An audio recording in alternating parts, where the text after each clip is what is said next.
memang cukup, kalau memang tidak cukup ya kita mungkin bisa nanti mungkin di grup WhatsApp kita sampaikan. Jadi saya dihubungi Bu Neng Lani ya untuk menyampaikan materi ini. Kemudian saya selama ini untuk RPP mencoba menyiapkan aplikasi. Nanti aplikasi yang ada itu kita juga lihat apakah itu bisa digunakan di masing-masing tempat kita bertugas atau tidak. Jadi pada kesempatan ini mungkin saya akan memulai dengan analisis SKL, KI, dan KD. Jadi memang idealnya sebuah RPP itu dikembangkan awalnya dengan menganalisis SKL, KI, dan KD. Jadi untuk jelasnya saya akan tampilkan saja format SKL, KI, dan KD yang sudah mungkin Bapak sekalian juga punya ya format itu. Sebentar saya izin mau lihat dulu format SKL, KI, dan KD. Oke.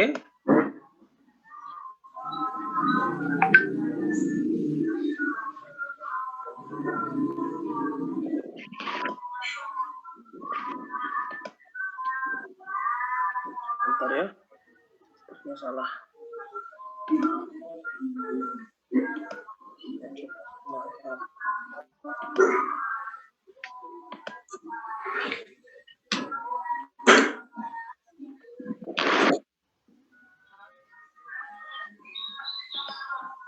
Oke. Bapak sekalian sudah tampil di layar ya. Ini salah satu bentuk format Bapak Ibu sekalian ya, kebetulan itu untuk mata pelajaran fisika. Jadi Bapak Ibu sekalian, idealnya sebuah RPP itu kita kembangkan awalnya dari sini. Yang dilakukan oleh seorang guru ketika mengembangkan RPP, sebelum mengembangkan RPP adalah melakukan analisis SKL, KI, dan KD. Jadi formatnya Bapak Ibu sekalian mungkin sudah pernah memiliki format ini ya.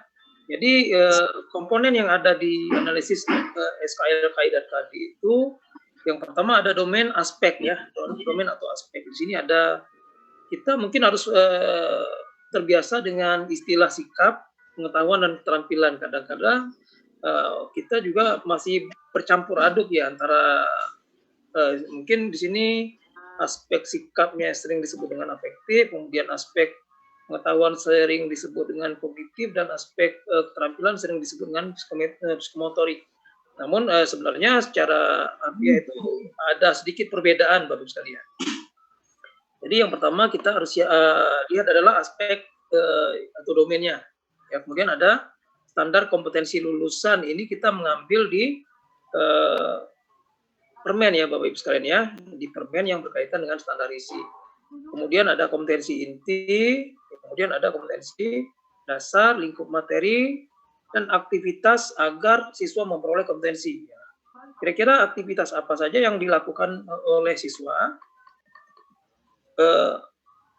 agar dia dalam pembelajaran tercipta suasana belajar yang menyenangkan, gitu ya Bapak Ibu sekalian.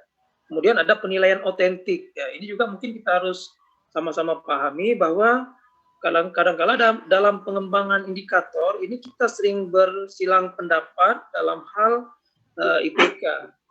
Jadi nanti kita mungkin saya ingatkan dari awal bahwa IPK itu ada dua versi Bapak Ibu sekalian. Ada IPK yang mungkin ketika kita punya KD-nya pada level atau pada ranah C3 ya. Kemudian sebagian berpendapat bahwa KD yang kita kembangkan itu dengan indikator-indikator yang tersedia, kita startnya dari bawah ya, berarti dari C2 sampai C3.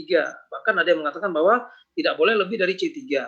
Kemudian yang kedua ada versi pendapat bahwa kalau kita level KD-nya itu C3, maka IPK-nya minimal dari C3. Nah, terus berlanjut ke C4 dan C5 bahkan sampai C6 ya.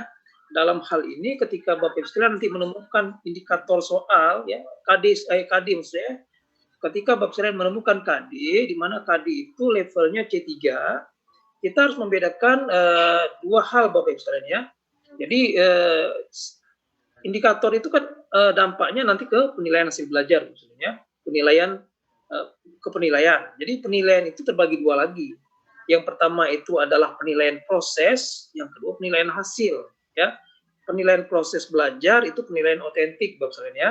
Kemudian penilaian hasil belajar. Jadi penilaian proses itu seperti pemberian tugas, kemudian ada ulangan harian, ya ada latihan-latihan, itu adalah penilaian proses Bapak sekalian. Ya, kemudian untuk penilaian hasil belajar bisa saja nanti ujian tengah semester, ulangan tengah semester atau ujian akhir semester Bapak sekalian. Jadi kita harus bedakan ketika kita bicara tentang penilaian proses, maka kalau KD-nya itu mengamanatkan ini harus C3 ya, maka di penilaian proses ya kita silakan startnya dari level yang paling rendah ya, mulai dari C1, C2, C3. Namun ketika orientasi kita itu adalah penilaian hasil belajar, maka kita harus berada pada ranah tertinggi dari harapan KD, karena KD itu sendiri sudah minimal ya. Jadi kalau KD itu mengamanatkan kita setelah proses pembelajaran anak-anak diharapkan mampu menguasai satu kompetensi, katakanlah kompetensi itu pada level C3, maka kita harus berusaha minimal yang diujikan di penilaian hasil belajar adalah yang berada pada level kompetensi C3 itu. Ya, jadi kira-kira seperti itu. Jadi saya mungkin di analisis SKL KIKD ini tidak akan banyak membahas ya, hanya bentuk format ini saja. Nanti ini menjadi dasar ketika Bapak Ibu sekalian mengembangkan RPP. Nah, sini kemudian ada domain pengetahuan atau aspek pengetahuan. Kita tahu bahwa di aspek pengetahuan itu kita punya KD ya, 3 ya, bernomor 3. Kemudian ada aspek yang berikutnya adalah yang keterampilan. Keterampilan itu untuk KD-nya biasanya diberi nomor dengan nomor 4 gitu maksudnya ya. Karena kita sama-sama semuanya di bidang matematika, saya tidak perlu menjelaskan hal yang spesifik karena di pelajaran agama ada KD-KD yang memang secara spesifik untuk KD sikap itu diurai lagi. Jadi di sini kita tidak perlu untuk membahas masalah itu karena kita semuanya dalam grup ini adalah yang matematika. Jadi kira-kira bentuknya Bapak sekalian ya. Ini adalah lembar kerja analisis SKL dan KD. Jadi ketika Bapak sekalian ingin memulai, maka kita mengambil domain sikap ini. Berarti kita harus mempunyai SKL. Bapak sekalian mungkin sudah terbiasa ya, SKL itu kita pakai standar yang ada di Permendikbud nomor 20 tahun 2016. Kemudian KI juga ada di sana. KD ada di Permendikbud nomor 37 kalau sekarang ya, tahun 2018 kalau saya tidak salah. Kemudian ada lingkup materinya. Nah, kemudian ada aktivitas yang dilakukan untuk materi itu ya secara umum saja. Tidak usah detail karena nanti kita akan detailnya di LPP. Kemudian penilaian yang dilakukan, ya, tekniknya bisa tes, bisa non tes, bisa mungkin beragam Bapak sekalian ya. Mungkin juga untuk aspek pengetahuan. Ini non tesnya memecahkan masalah sehari-hari berkaitan dengan ukuran ini pelajaran fisika. Tes tertulis, ya, soal uraian dan sebagainya. Ini yang pertama untuk ini nanti format kosongnya akan saya share saja di grup. Bapak sekalian nanti Bapak sekalian bisa start dari sini. Kalau kita ingin melakukan semacam persiapan pembelajaran yang lebih komprehensif Bapak sekalian. Berikutnya Bapak sekalian saya akan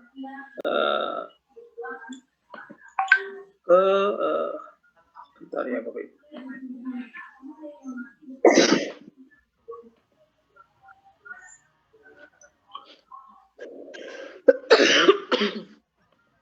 Oke Bapak Ibu ya, untuk yang pertama itu untuk analisis SKL, KD dan KD. Saya rasa kita juga sudah pernah mencoba membuatnya ketika awal-awal di kurikulum 2013. Selanjutnya akan saya tunjukkan format silabus Bapak sekalian. Jadi saya akan tunjukkan dua format silabus Bapak Ibu ya. Ada silabus yang beredar, ini yang pertama. Ya, ini saya akan membedakan ada dua format. Ini yang format yang pertama saya tunjukkan. Ini adalah format yang beredar ketika kegiatan pelatihan kurikulum Bapak sekalian. Di kegiatan pelatihan kurikulum beredar format ini. Ini bukan format silabus sebenarnya. Ini adalah format yang digunakan dalam pelatihan walaupun diberi nama silabus. Ini komponennya hanya 3.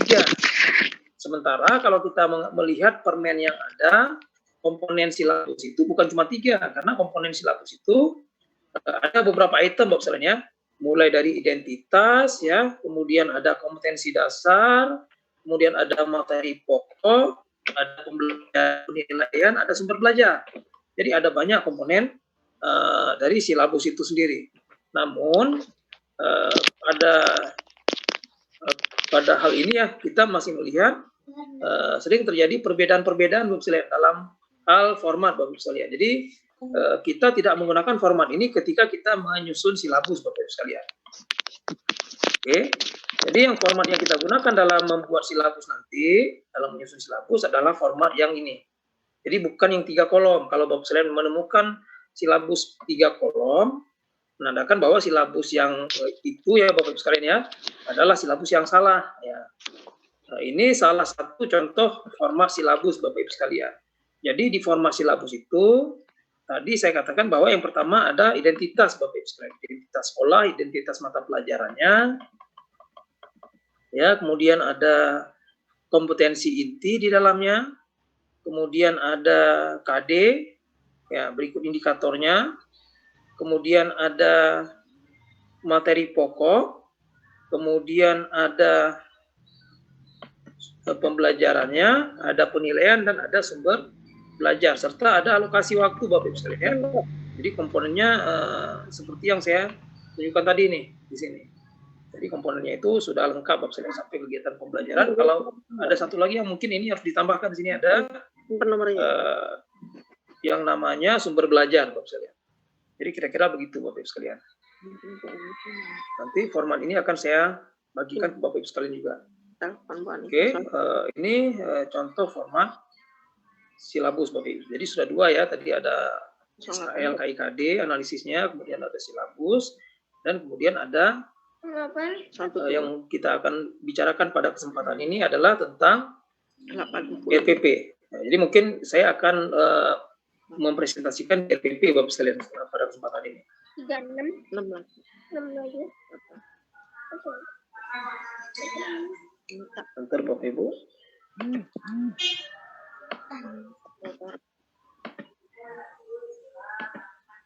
Ini. Oke.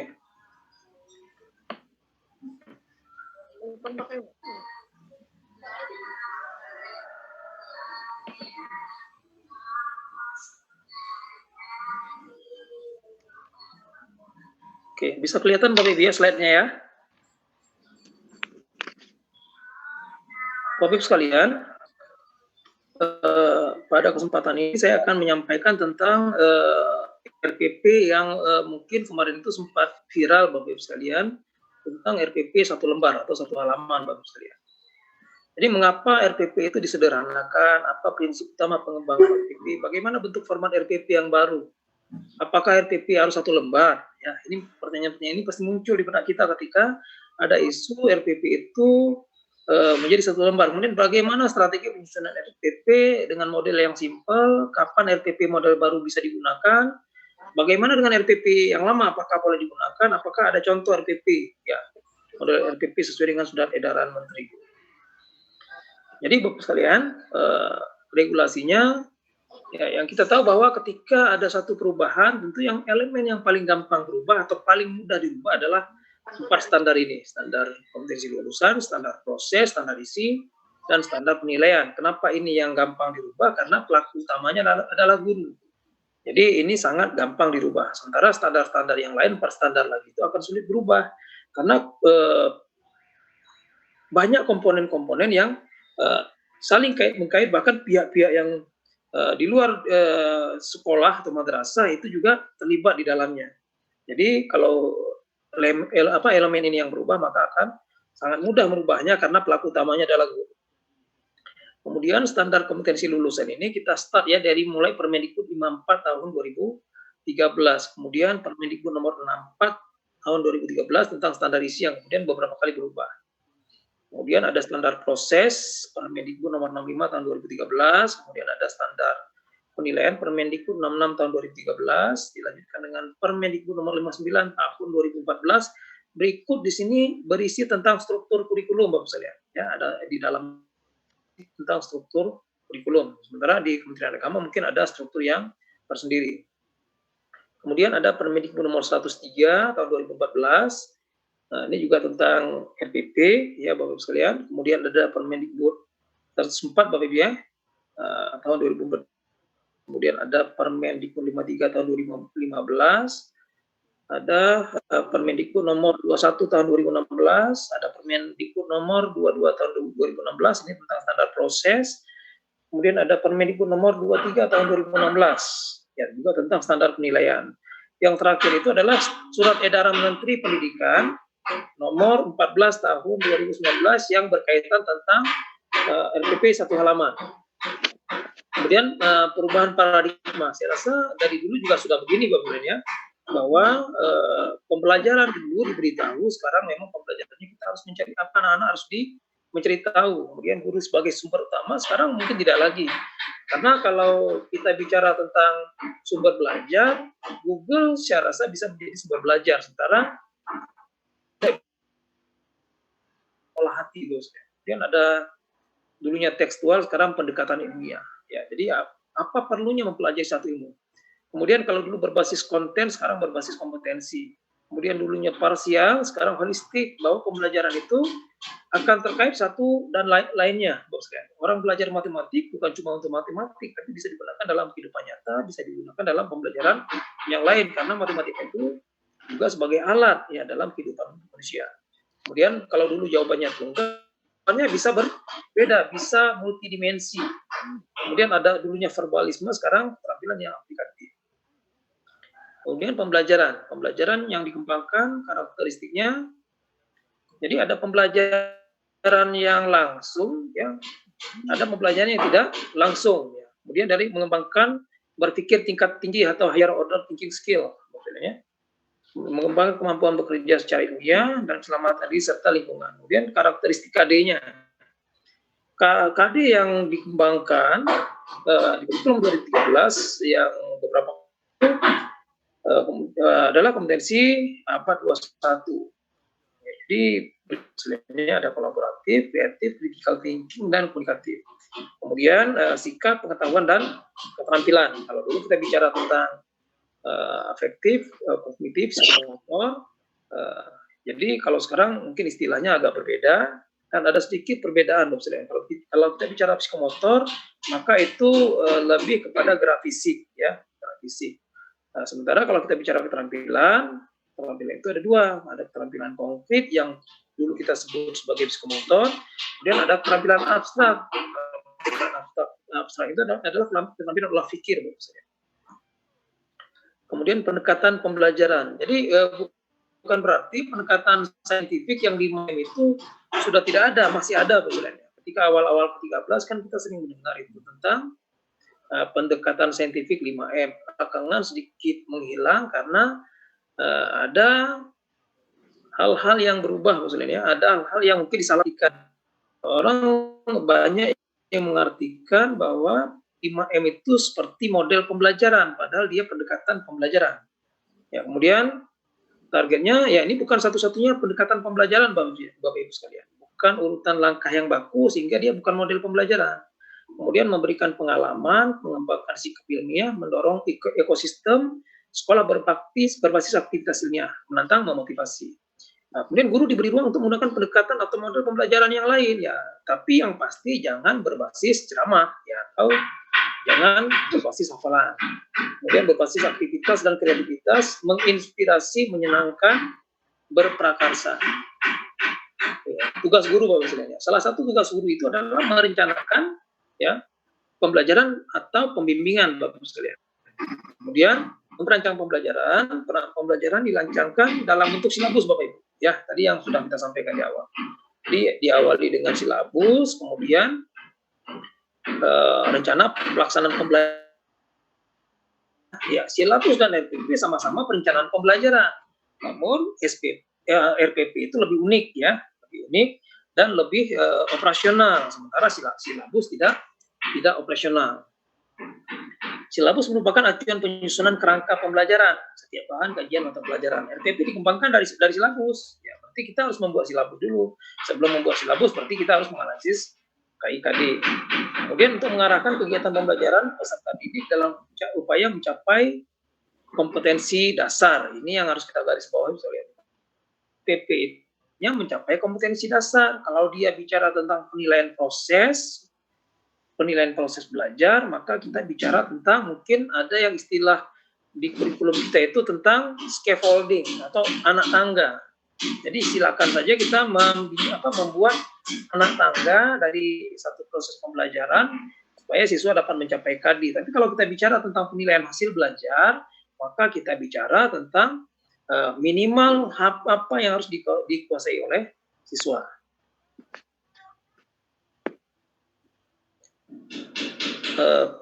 Kemudian untuk pengertian RPP itu sendiri, RPP adalah rencana kegiatan pembelajaran tatap muka untuk satu pertemuan atau lebih, Bapak Ibu ya, untuk satu pertemuan atau lebih. Jadi bisa saja kita membuat RPP itu untuk satu kali pertemuan, bisa saja satu KD itu satu RPP. Kemudian setiap pendidik pada satuan pendidikan berkewajiban menyusun RPP secara lengkap, sistematis agar pembelajaran berlangsung secara interaktif, ya, inspiratif, menyenangkan, menantang, efisien, memotivasi peserta didik untuk berpartisipasi aktif serta memberi ruang yang cukup bagi prakarsa, kreativitas, kemandirian sesuai dengan bakat, minat, dan perkembangan fisik serta psikologis peserta didik. Berarti RPP ini memperhatikan perbedaan individu peserta didik, Bapak sekalian. Kemudian prinsip pengembangannya pertama memperhatikan perkembangan perbedaan individu peserta didik, memperhatikan juga partisipasi aktif peserta didik, berpusat pada peserta didik, mengembangkan budaya membaca, bisa menjadi umpan balik untuk perbaikan proses pembelajaran dan ketentuan, mengakomodir tematik terpadu. Kira-kira ini Bapak sekalian ya, gambarannya tentang mind map pengembangan RPP. Jadi kita mengacu pada RPP yang sekarang sesuai dengan surat edaran Menteri Bapak sekalian ya. Pendidikan mungkin dari Kemenag juga sudah ada panduan-panduan yang bisa kita rujuk Bapak sekalian ya. Kita startnya mungkin dari kompetensi inti, ya kita bicara tentang sikap, ya, kemudian pengetahuan keterampilan. Kemudian ada KD, ada indikator. Indikator itu bisa dikembangkan mulai dari yang paling dasar di level C1 sesuai dengan taksonomi Bloom versi Anderson, kemudian tujuan pembelajarannya untuk semua aspek, ya, kemudian ada materi pelajaran sesuai dengan indikatornya, ada metode, ya di metode ini juga ada pendekatan saintifik itu adalah pendekatan yang bukan mengandalkan ceramah. Kemudian model pembelajarannya, kemudian ada langkah pembelajaran, mulai dari kegiatan pendahuluan, inti dan penutup, dan sumber pembelajaran serta penilaian. Itu nanti diberikan lampiran-lampirannya.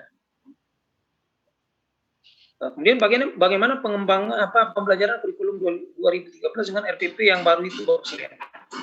Jadi RPP sesuai dengan surat edaran Menteri nomor 14 tahun 2019 itu dilakukan, ya mungkin kalau yang dulunya kita bicara tentang 13 komponen RPP. Namun ketika kita bicara tentang RPP yang satu halaman itu, satu lembar, kita hanya bicara 3 komponen. Ya, adapun RPP yang telah dibuat, kalau memang kita sudah terlanjur membuat RPP, maka tidak perlu segera merubahnya dalam waktu dekat ini.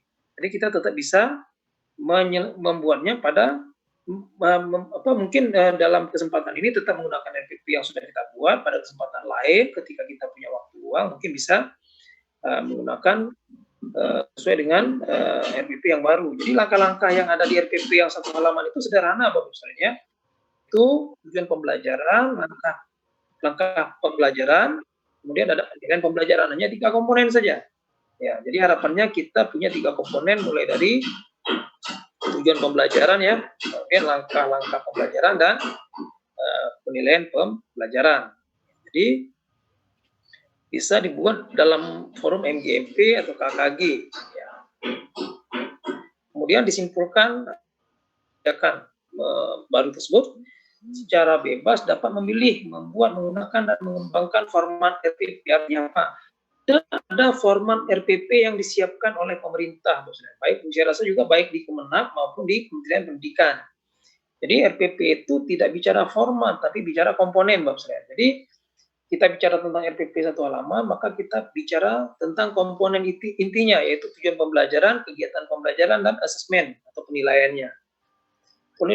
Penulisan RPP dilakukan dengan efisien, efektif, sehingga guru memiliki banyak waktu untuk mempersiapkan, mengevaluasi pembelajaran itu sendiri.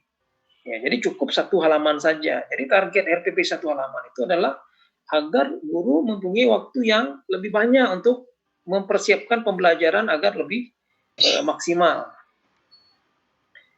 Prinsipnya adalah efisien, efektif, dan orientasi pada peserta didik. Komponen inti dari RPP itu, Bapak sekalian. Ini adalah komponen yang tadi disebutkan, Bapak sekalian. Jadi yang tujuan pembelajaran itu berisi tentang persiapan psikis peserta didik, memotivasi siswa, mengapersepsi, kemudian tujuan atau orientasi ruang lingkup materi. Itu yang ada di tujuan pembelajaran. Komponen inti RPP-nya itu untuk kegiatan pembelajarannya, yang pertama ada pendekatan saintifik di dalamnya. Kemudian ada pengalaman 5M dan model pembelajaran. Kemudian ada komponen pengetahuan, keterampilan, dan sikap di dalamnya. Untuk penilaian sendiri, berisi rangkuman, umpan balik, refleksi, tindak lanjut, dan pertemuan yang akan datang. Ya, bagaimana kira-kira jadwal pertemuan yang akan datang. Coba kita bandingkan, Bapak sekalian, ya. RPP yang lama, yang 13 komponen itu, kita bandingkan dengan RPP yang sekarang ini sedang ramai dibicarakan Bapak Ibu sekalian, ya, 1 tahun terakhir. Yang pertama, kalau dulu 13 komponen, kalau sekarang kita bicara hanya 3 komponen, ada tujuan, ada kegiatan pembelajaran, dan ada asesmen. Jadi apa yang dihilangkan di sini? Ya. Kemudian apa yang diganti, apa perbedaannya? Bagaimana formatnya, bagaimana menyusunnya, bagaimana modelnya? Kita lihat sama-sama, Bapak sekalian.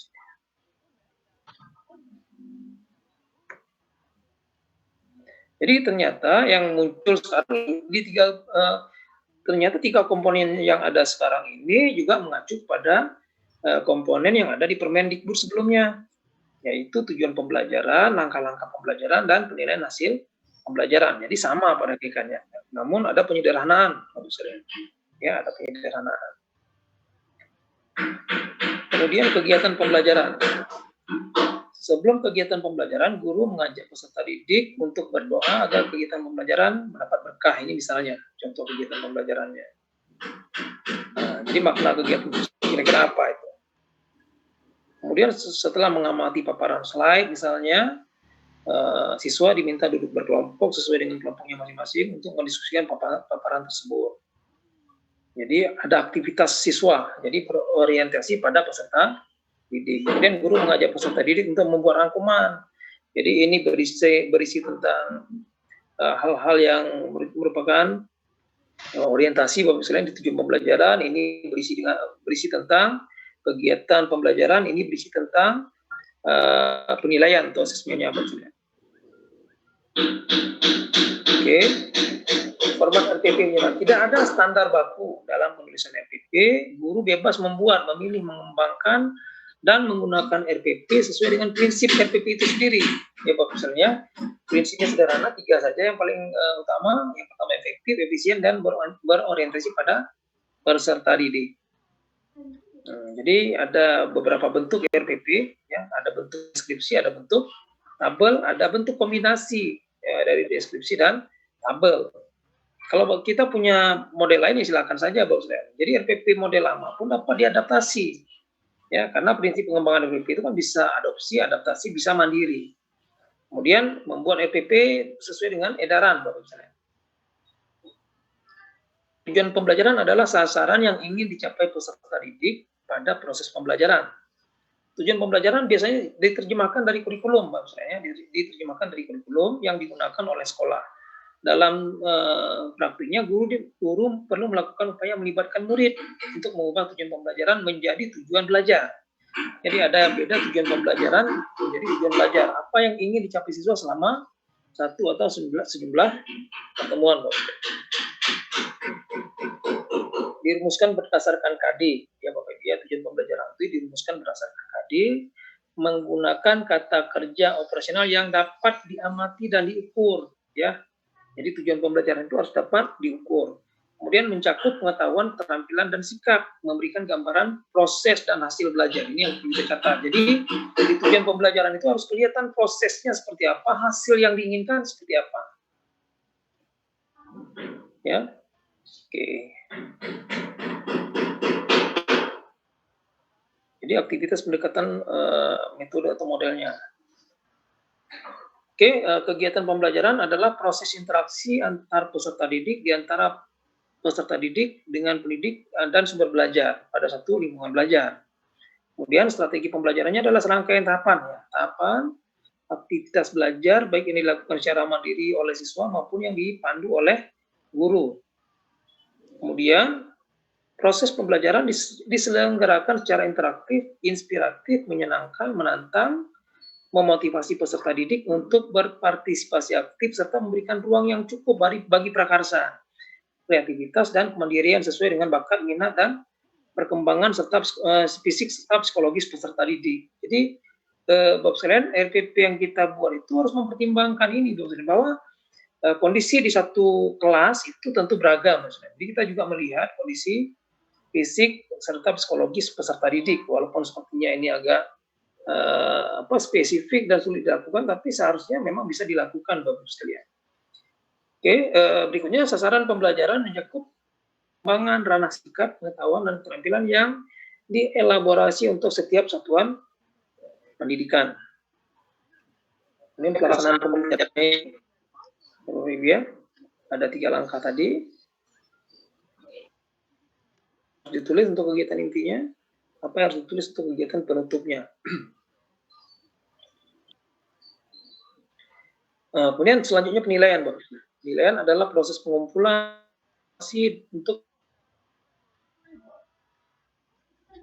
atau hasil usaha peserta didik yang membuktikan penguasaan satu kompetensi. Jadi ketika dinilai, tentu kita punya target. Ketika siswa itu kita nilai, maka targetnya dia bisa menguasai kompetensi prasyarat yang kita inginkan.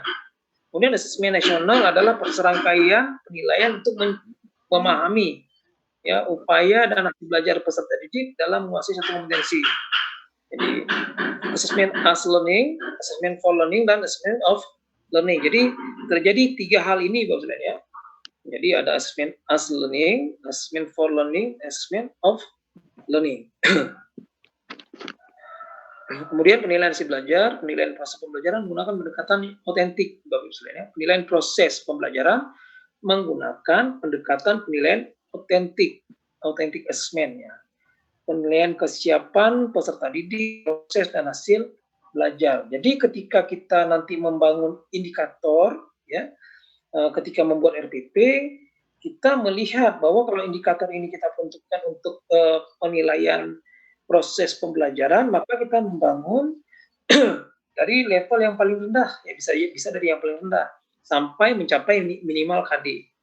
Kemudian ketika kita bicara tentang penilaian hasil belajar, kita bicara tentang minimalnya, bukan scaffolding, bukan tangga sampai ke satu titik. Jadi dua pendapat ini sama benarnya ya, tergantung penilaiannya seperti apa. Yang pertama penilaian proses, ya. Yang kedua penilaian hasil. Penilaian proses pembelajaran itu adalah membangun pemahaman siswa atau mengkonstruksi pemahaman siswa dari level yang rendah ke yang tinggi sampai batas minimal tadi.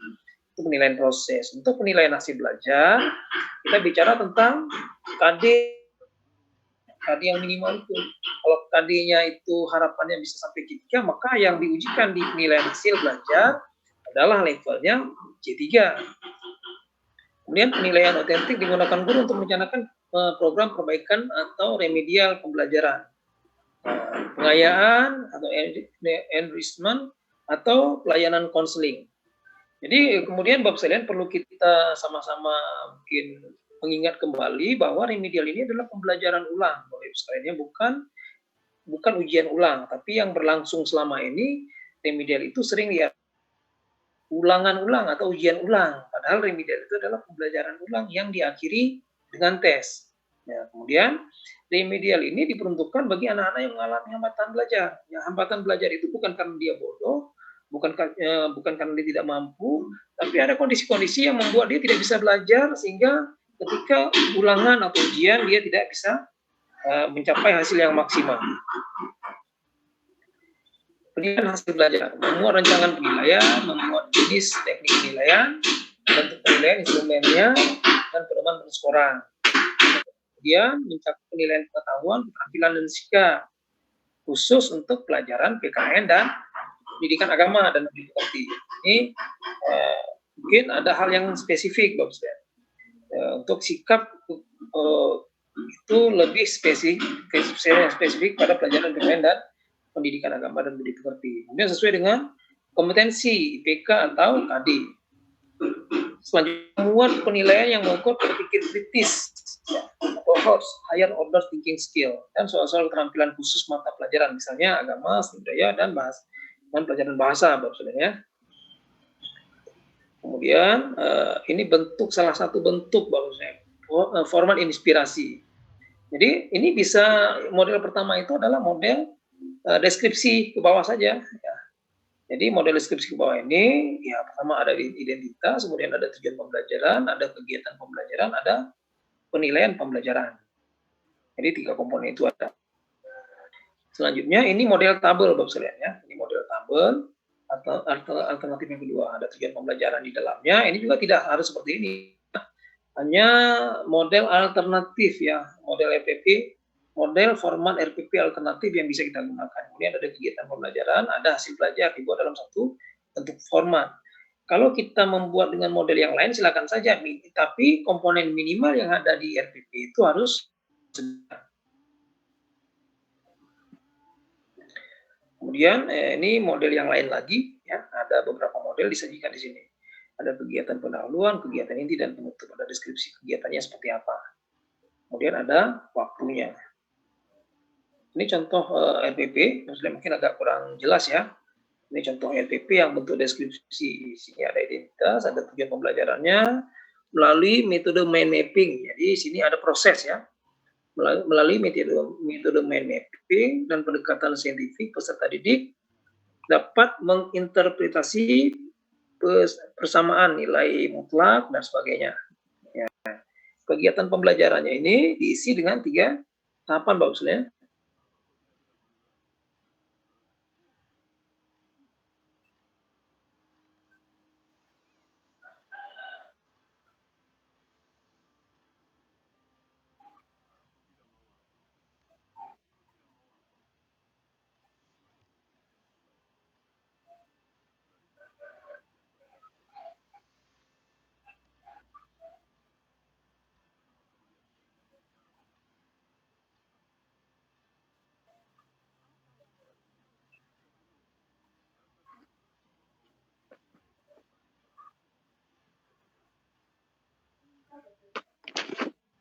Apa lagi nih?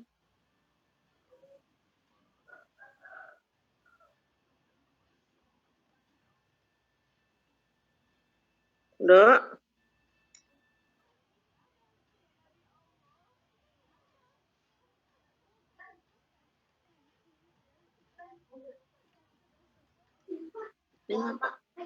Iya, Ipti.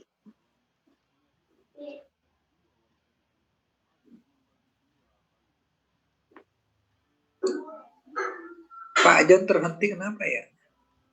Ini udah Pak. Sudah selesai? Sudah bisa didengar lagi ini, alhamdulillah. Tadi hilang sebentar.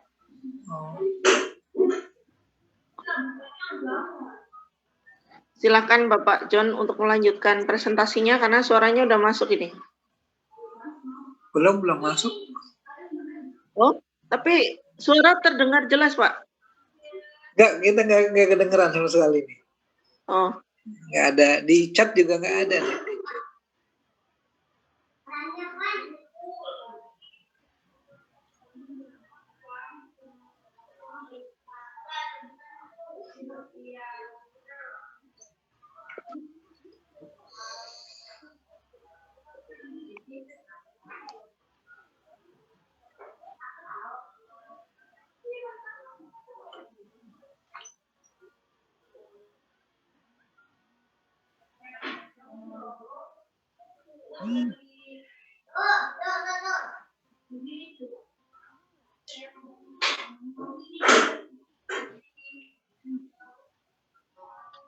Halo, tes. Halo. Belum Bu, belum ada suara. Cuma Bu Titi aja. Oh, gitu. Kalau di peserta gimana, kedengeran nggak ya? Nggak ada kedengeran Bu. Pak Johnnya kayaknya keluar. Di kolom ini partisipan juga nggak ada Pak John, Pak. Belum ada. Oh, gitu.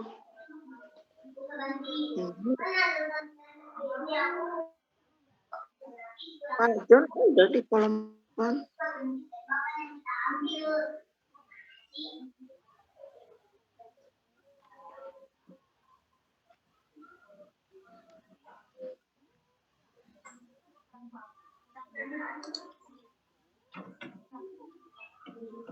Wanita, aku coba telepon wanita. Ndo, pinjam HP-nya, Ndo, pakai telepon itu aja, Ndo. Ini lagi Zoom soalnya. Kamu pinjam HP itu.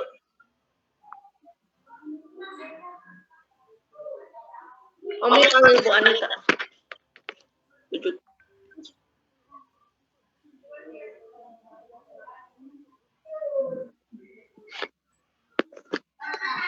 Halo, Assalamualaikum. Wanita, emergensi nih, ruang matematika ada trouble di Pak John-nya. Oh, oke, sebentar Pak John. Pak John itu pemateri. Iya, pemateri matematika.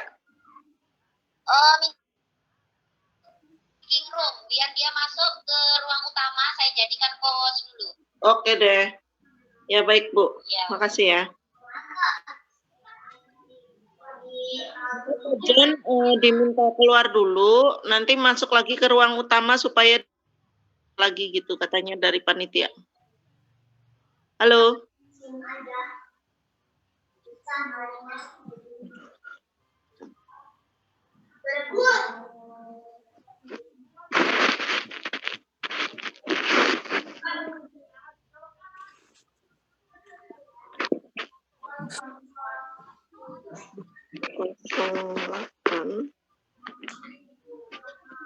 Delapan satu satu.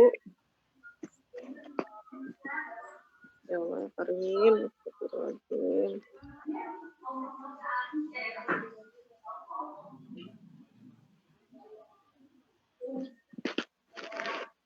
07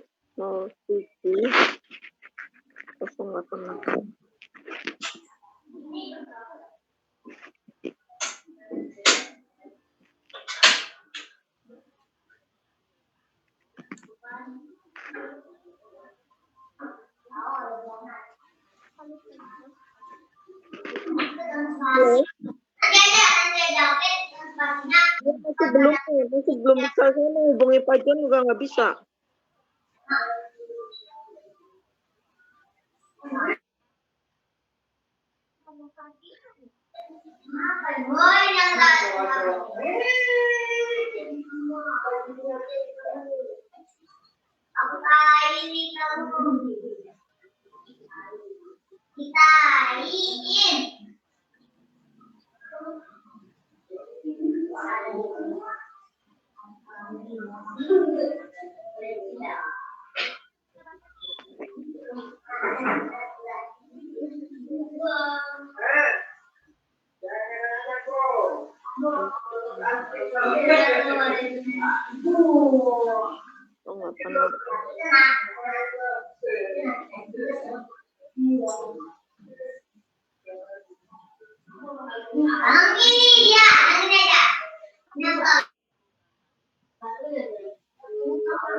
Halo, Assalamualaikum Pak John.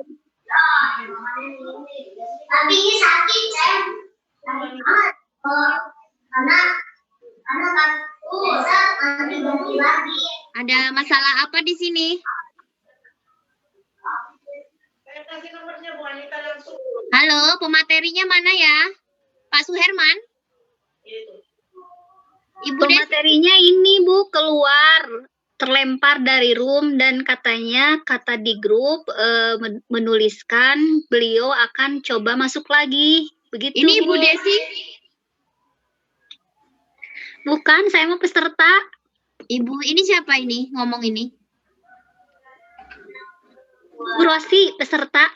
Terus Ibu Desi ini ada panitianya Bu Desi? Ada panitianya Bu Titi. Oh, ini yang Bu Desi ini siapa P ini? Bu Halo, Titi Ibu Desi. panitianya, Bu. Hah? Bu Titi kalau panitianya. Saya. Pak Jonnya keluar dulu, nanti masuk lagi katanya minta bantuan diarahkan dari panitia gitu. Iya, makanya saya tunggu di ruang utama tidak masuk-masuk. Ya sudah. Namanya Pak John ya? Ini Iya, Pak. Ibu Desi ini gimana Ibu Desi ini? Nggak tahu, saya nggak kenal. Oh, Ibu Tit. Ini tolong dihubungi Ibu Desi. Halo Ibu Desi. Ibu Titi, coba bisa keluar dari breakout room dulu, leave breakout room. Saya jadikan co-host dulu. Siap.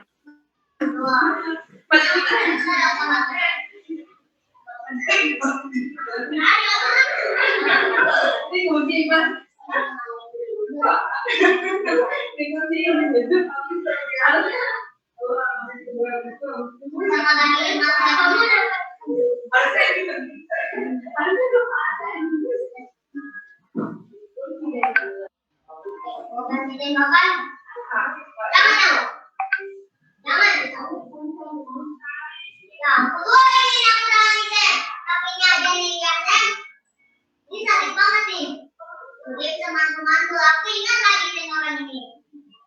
Udah tahu tembakan ini mah. Setiap dia kena musuh, nanti dia mantu. Ini nenek.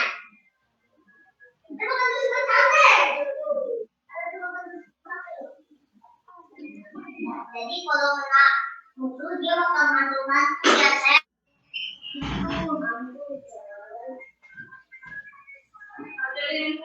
Kita punya tembakan gelombang sen. Nah ini aku suka nih yang ini.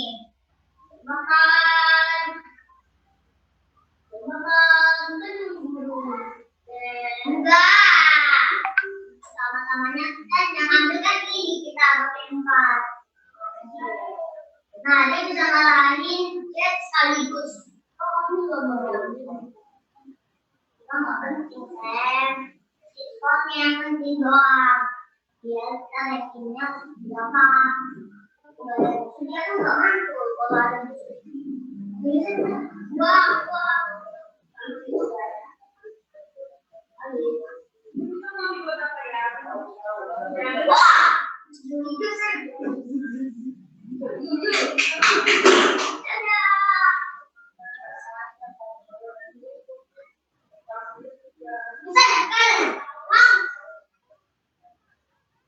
Nah ini kita tahu. Apa ini sakit juga bisa ngalahin yang diputuskan sakit ya? Nah, udah dua, malah 3 menit udah mati. Benar, aku nggak mau. Tapi yang sakit juga ya. Dan sakit.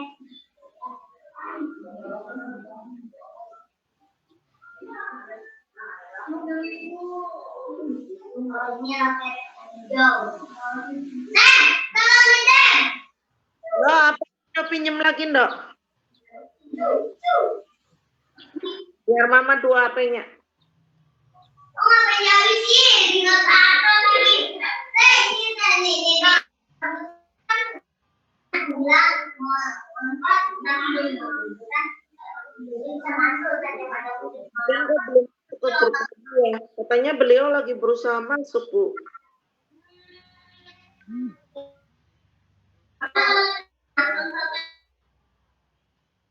tadi. Nanti udon.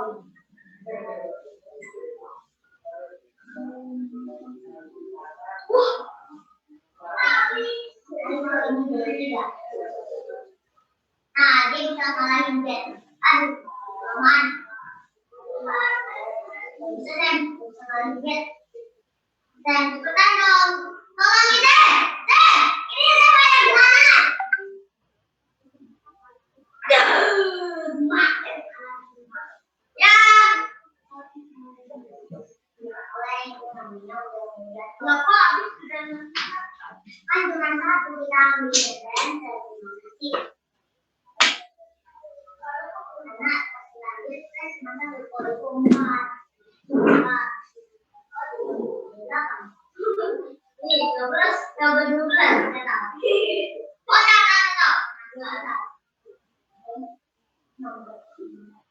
Ada apa itu?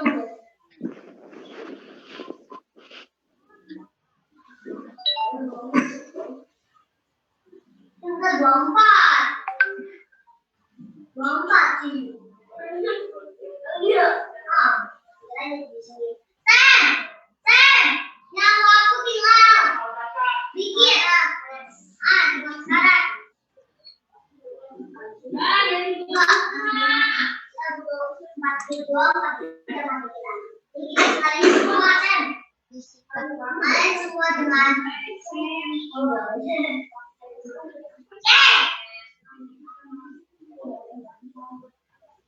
Oh ini dia semburan api.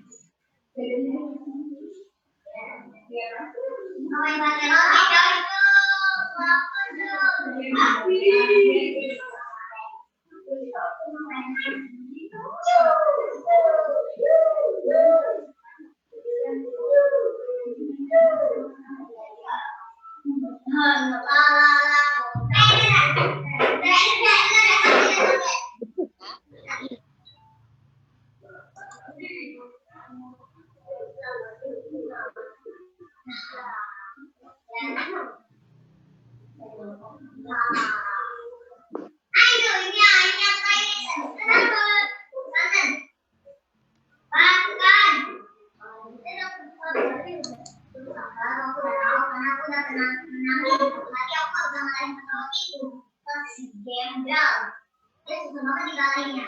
Nah, sekarang ini kita ada di musim video.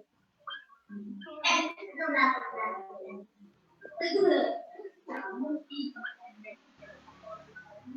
Kamu juga dulu bilang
Ya, assalamualaikum Bapak Ibu sekalian. Saya minta maaf tadi sepertinya terlempar dari room. Ya sudah masuk lagi ya. Sekalian, itu mungkin dari saya untuk sementara seperti itu gambarannya Bapak sekalian tentang RPP. Kalau ada yang ingin kita diskusikan, kita bisa diskusi sebentar.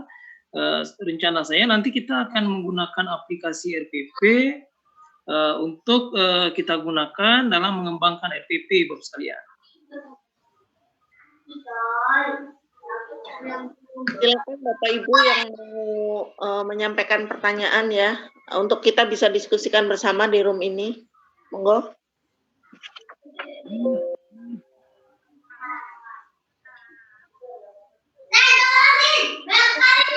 Pak, untuk penugasan pembuatan RPP dan perangkat pembelajaran, karena di sini kan instrukturnya Bapak, saya sih kalau bisa pakai standar yang dibuat oleh Pak John aja, karena yang kemarin kan dari Pak ini ya, Pak Lutfi, beliau kan dari mata pelajaran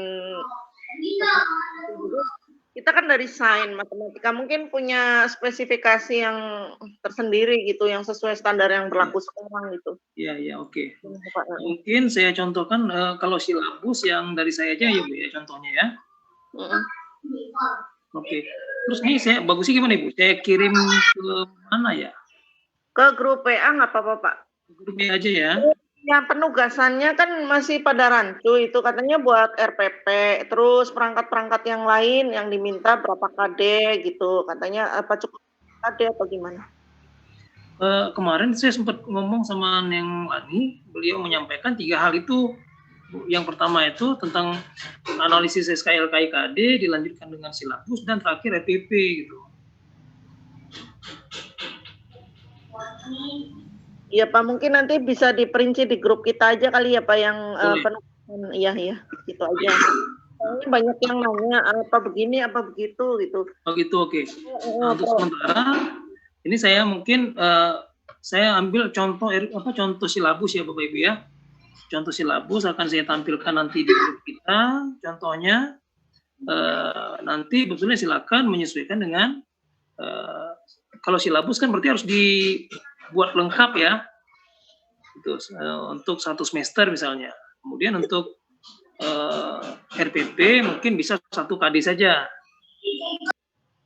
Ini coba akan saya kumpulkan dulu di satu tempat, nanti kita bisa mungkin ngambil dari situ aja. Ya, sebentar saya coba kumpulkan dulu. Ya. Baik Pak, terima kasih. Mungkin dari Bapak Ibu guru matematika, silakan yang mau menyampaikan hal-hal yang perlu kita diskusikan di sesi ini, dipersilakan. Assalamualaikum warahmatullahi wabarakatuh, Bu. Saya Ermawati, Bu. Silakan Ibu. Saya ingin menanyakan saja, ini berkaitan dengan tugas yang kemarin, ya saya setuju lebih baik mengikuti RPP yang Pak John ya. Cuman yang saya bingung itu tugas yang pertama dengan yang kedua itu bedanya di mana gitu. Saya masih bingung ya antara tugas satu dengan tugas yang kedua.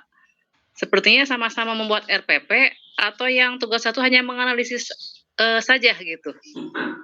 Mohon penjelasannya Pak, terima kasih. Gini Bu ya, mungkin kita harus samakan persepsi benar Bu. Terima kasih atas pertanyaannya. Jadi kan tugas kita itu yang pertama menganalisis SKL, KI, KD ya Bu ya. Tugas pertama kita menganalisis SKL, KI, dan KD. Kemudian setelah kita menganalisis SKL, KI, dan KD, kita mengembangkan silabus. Ini Bu. Nah, tugas 2-nya mengembangkan silabus. Yang ketiga, baru kita bicara bagaimana cara merancang RPP. Nanti saya rencananya akan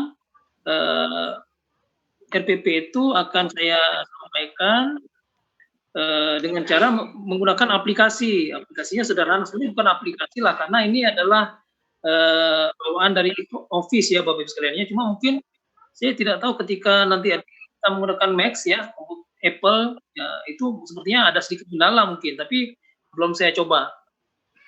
Tapi ada beberapa kasus sepertinya ada masalah di situ. Atau saya tunjukkan saja Bapak Ibu ya, model apanya ya, yang 2 hal ini yang kita nanti akan bicarakan. Yang pertama itu tentang, sebentar Ibu.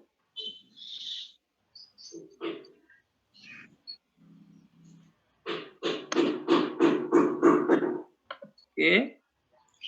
Nah, ini yang pertama, Bu. Ini yang pertama kita siapkan. Jadi, yang kita lakukan adalah pertama menganalisis ya SKL, KI, dan KD. Ya Bapak Ibu ya. Nah, tugas kita di sini bagaimana caranya? Jadi, kita menggunakan, kita sepakati dulu Bapak Ibu sekalian ya. Kita mau menggunakan Permendikbud 37 atau menggunakan standar yang berikutnya Bapak Ibu ya, yang RPP perubahan itu. Bapak Ibu sekalian punya Permendikbud 37 tidak? Beserta lampirannya. Tidak punya. Kayaknya Pak. Gimana? Tidak punya Pak, tidak punya. Tidak punya ya. Tidak. Oke, jadi kita sepakati kan kita punya 2 versi. Permendikbud 37 itu adalah Permendikbud yang sebenarnya sama dengan Permendikbud yang sebelumnya, Permendikbud 24 tahun 2016, sama isinya, cuma ada penambahan di informatika. Yang kedua, adalah KIKD untuk masa pandemi COVID gitu. Kita sepakati kita mau gunakan yang mana, Bapak Ibu sekalian? Berarti Baiknya saja, Pak. berarti RPP yang 1 lembar, Pak, ya, kalau yang yang COVID? Ya, dua-duanya 1 lembar sebenarnya sih. Iya, Yang soalnya 37 kalau saya 1 lembar kalau juga. yang kemarin yang Pak itu sepertinya RPP-nya itu panjang banget, Pak, sampai 48 lembar kalau nggak salah. Saya Iya, lihat. gini gitu.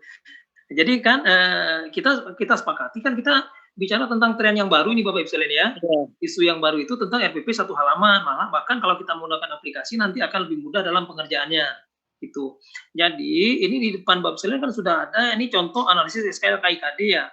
Nah, ini nanti kita isi sesuai dengan sesuai dengan KD ya? standar yang ada ya. Ini mulai dari analisis SKL. Jadi analisis SKL standar kompetensi lulusan untuk sikap itu kira-kira apa isinya? Ini kita tinggal kita ambil copy paste kemari. Ya Bapak Ibu ya. Iya, iya. Iya. Kemari, kemudian kompetensi intinya juga copy paste kemari, Iya. KD-nya copy paste kemari, ya. Ini nanti disesuaikan Bapak Ibu ya. Kemudian lingkup materinya juga copy paste kemari. Kemudian aktivitas belajar yang orientasinya yang sederhana secara umum saja Bapak sekalian untuk sikap kira-kira apa ya? Iya, siap. Yang diamati, mengamati kegiatan yang berhubungan, contohnya dengan pengukuran ya. Sikap apa yang kira-kira akan diamati dari kegiatan ini? Ya. Kira-kira begitu Bapak sekalian. Kemudian ini lengkap Bapak Ibu ya. Jadi sudah tahu ya dari mana ngambilnya ya. Ini kalau Bapak sekalian silakan ambil dari SKL. Iya. Saya rasa semua kita pasti punya dokumen SKL. KI-nya kita bisa mengambil dari Permendikbud 37. Ini nanti jadi kita sepakati saja kita menggunakan Permendikbud 37 ya Bapak Ibu ya. Iya, Pak. Nah, jadi karena saya lihat Permendikbud yang untuk COVID itu sepertinya agak bukan apa Bapak Ibu ya, hanya mengurangi KD sehingga KD-KD yang dasar itu tidak muncul lagi gitu. Saya rasa kita gunakan yang lengkap sajalah. Kita harapkan pada semester depan pandemi ini sudah berlalu, kita sudah bisa tatap muka dengan siswa. Kemudian lingkup materinya apa, ya juga kita sesuaikan nanti ini kita mengambilnya dari Permendikbud 37 dan SKL ini. Nanti kalau ada kendala kita diskusi lagi. Kemudian yang kedua kita membuat silabus. Ini yang pertama, ini tugas pertama Bapak Ibu sekalian. Tugas kedua kita membuat silabus, ya kan? Silabusnya itu seperti ini contohnya Bapak sekalian. Nah, ini saya share nanti di grup. Ya Bapak Ibu ya, komponennya itu ya komponen silabus standar lah. Pertama di sini ada kompetensi inti, ada KD, ada materi ajar, ada kegiatan pembelajaran, ada indikator, ada penilaiannya ya. Penilaian dibagi 3, ada teknik, bentuk instrumen, contoh instrumennya mungkin bisa dibuat juga ya, atau mungkin dibuat dalam satu kolom silakan nggak masalah. Kemudian ada alokasi waktunya untuk materi ini, kemudian ada sumber belajar. Kira ini bentuk contoh silabusnya. Ini nanti saya bagikan ke Bapak sekalian saja nanti. Oke. Oke Bapak ya. Oke, itu sementara gambarannya. Kemudian yang ketiga RPP, saya akan membagikan atau mungkin sudah saya bagikan ya sebelumnya di link yang sudah pernah saya share itu. Kalau belum nanti akan saya bagikan contoh RPP yang diterbitkan panduannya Bapak Ibu sekalian. Panduan yang diterbitkan oleh kalau saya tidak salah Puskur Bapak sekalian yang menerbitkan panduan itu. Jadi kita punya dasar kenapa RPP-nya RPP 1 halaman gitu. Jadi ada tugas 3 Bapak Ibu, tugas kita ya. Yang pertama itu menyiapkan analisis SKL KIKD, yang kedua itu menyiapkan silabus ya, yang ketiga membuat RPP. Kenapa perlu analisis SKL KIKD? Nah, jadi kita bicara tentang SKL KIKD kan kita bicara tentang buku BTP, buku teks pelajaran. Ketika kita menganalisis, kita melihat bahwa di buku teks ternyata materi ini tidak ada.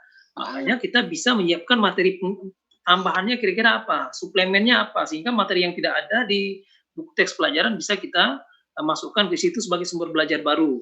Jadi kira-kira kita memetakan apa-apa saja yang perlu disiapkan di analisis SKL KIKD. Kemudian setelah dapat, kita merumuskan atau menyusun silabus. Dari silabus maka lahirlah RPP. Kira-kira demikian maksudnya bisa sama-sama kita sepakati ya Bapak Ibu? Iya, Pak. Ya, Pak. Ya. Maaf yang Oke. KD, Pak. Kan kita kan beda-beda wilayah ya. Kalau Gimana? yang tadi ada yang lengkap sesuai Permendikbud Bu Titi? 7, ada yang masa pandemi.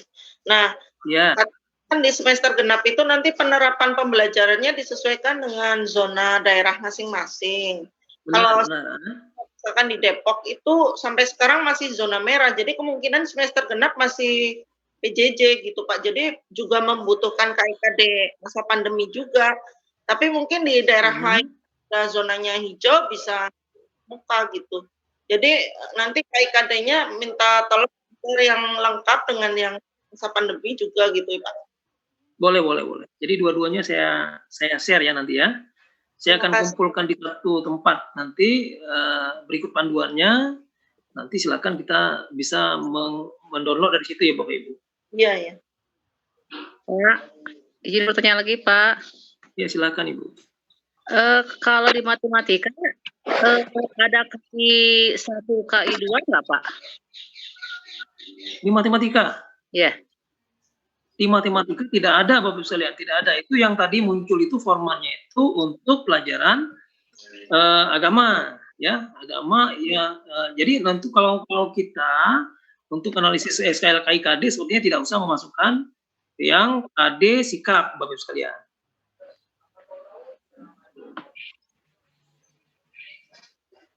Oke, jadi ini formatnya saya kosongkan dulu ya Bapak Ibu ya. Coba apa yang matematika lihat, Pak, contohnya apa? Gimana? Ada nggak contohnya, Pak? Contohnya sama saja, Bu. Cuma ketika kita bicara pelajaran yang bukan PAI dan PPKN, kita hilangkan saja yang KD itunya, yang KD apa yang sikap Bapak Ibu, gitu. Terima kasih, Pak. Nah, gitu aja ya. Izin bertanya, Pak. Ya, silakan, Pak. Untuk penyusunan SKL itu, apakah berdasarkan materi yang seperti Bapak, kalau saya lihat tadi itu materi ya, ada materinya, atau berdasarkan semester atau dalam 1 tahun gitu? Kalau yang saya buat 1 tahun sekalian langsung. Benar, Pak. Harusnya kan analisis itu lengkap, Pak ya. Analisis itu harusnya lengkap 1 tahun kan. Iya. Jadi hanya cuplikan, Pak, nggak semuanya. Jadi nanti yang saya bagikan juga hanya format. Hanya formatnya nanti yang akan saya bagikan, baik silabus maupun analisis SKL KI. Ada yang minta lengkap Pak, matematika. Peserta mintanya lengkap buat contoh. Tapi kalau lengkap nggak ada yang dikerjakan nanti Ibu. Oh iya, belajar ya. Iya. Jadi kalau untuk analisis lengkap, sebenarnya kalau untuk RPP nanti kita mengambil satu saja Pak ya, 1 KD saja Pak ya? Iya, 1 KD RPP 1 KD aja. Iya. Pak. Berikutnya Pak, satu lagi. Ya. Kalau masalah yang 3 itu, SKL, silabus RPP, sebenarnya kita sudah punya kan tentu dari semester kemarin, tinggal mungkin itu yang dibagikan, kemudian dievaluasi mana yang salah dan sebagainya. Cuma yang ingin saya tanyakan kaitan antara SKL, silabus sampai terbentuknya RPP, itu sampai akhirnya menentukan penilaian mana yang tepat dalam suatu materi itu yang kadang masih bingung sebenarnya Pak. Jadi SKL kemudian terbentuk silabus itu kaitannya di mana? Apakah misal di SKL, kalau yang saya lihat di SKL juga ada masalah penilaian, terus di silabus juga ada penilaian, berarti bertumpuk-tumpuk. Terus di RPP juga ada penilaian gitu. Iya. Begitu Pak. Oke. Jadi Pak prinsipnya gini Pak ya. Analisis SKL ini keterkaitan masih Pak ya. Analisis keterkaitan SKL, KI dan KD Pak ya. Jadi pada prinsipnya ketika kita bicara analisis tentu ada sesuatu yang kita amati Bapak Ibu sekalian ya. Yang kita amati, kita cermati, yang kemudian kita melihat ini. Tentu ketika kita melakukan analisis, kita juga bicara tentang sumber belajar nanti di akhir Bapak Ibu ya. Sumber belajar apa yang kita akan gunakan nanti itu. Nah, jadi bicara tentang analisis SKL KIKD, nanti kita melihat untuk materi ini kira-kira apa yang perlu kita siapkan nih. Misalnya sumber belajar. Sumber belajarnya ada. Misalnya dari kementerian itu punya yang namanya BTP, buku teks pelajaran. Dianalisis SKL ketika kita melakukan analisis SKL KIKD. Ternyata buku ini tidak lengkap. Ada materi-materi yang tidak ada di buku teks pelajaran. Nanti kita ketika di silabus menambahkan kira-kira sumber belajar apa yang kita masukkan supaya materi yang tidak lengkap ini tertutupi gitu. Nah, ini kan pemetaan dulu Pak ya. Pemetaan kira-kira ya, ini materi-materi yang ada ini ya. KD-nya ini, aktivitas belajarnya maunya seperti apa. Nanti di silabus itu lebih detail, sedikit lebih detail. Kemudian ketika dia menjadi RPP itu operasional sifatnya. Jadi tergambar kira-kira situasional ketika di proses pembelajaran seperti apa, itu adanya di RPP, lebih detail lagi. Demikian Bapak. Terima kasih Pak. Ya. Dipersilakan yang masih ada yang perlu dipertanyakan. Sekarang waktunya udah jam 10.31 ya. Sesi kita akan berlangsung sampai 10.45. Masih ada sekitar 10 menit, Pak. 15 menit lah.